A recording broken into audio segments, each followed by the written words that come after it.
अस्सलामुअलैकुम, आपका भाई खटक एक दफा फिर आपकी खिदमत में हाजिर है। आज ही हमारे यहाँ पे संडे बाजार है। अगर कैमरामैन आपको चेक करवाए तो पूरा जरा रिव्यू करवाएं जी। संडे बाजार आज हमारे यहाँ बहुत खूबसूरत लगा हुआ है जी, और बहुत अच्छी अच्छी इसमें वैरायटीज गाड़ियों की आई हुई है। तो और मैंने कहा आप लोगों के साथ भी शेयर कर लूँ।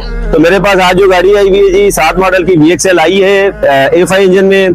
उसके बाद दूसरी जो है 7 मॉडल VXL आई है, भाई नहीं ये शादी है VXR, ठीक है जी, ये भी A5 है। उसके बाद सुजुकी कल्टस है 2019 मॉडल, ऑटो ट्रांसमिशन में है। उसके बाद जो है ना वेगनार है, वेगनार 2018 मॉडल है, खूबसूरत गाड़ी है। उसके बाद हमारे पास होंडा सिविक में आई हुई है जी, कॉस्मेटिक ओरिजिनल फुल ऑप्शन वाली खूबसूरत गाड़ी कैलिबर में है जी, 2004 मॉडल है।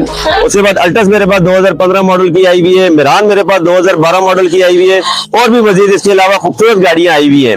तो आप लोग भी आया करा करें, संडे बाजार बहुत खूबसूरत लगता है हमारे यहाँ, आके विजिट किया करा करें। और अगर जो भाई मेरे साथ कांटेक्ट करना चाहे तो मेरा कांटेक्ट नंबर है 0311957072।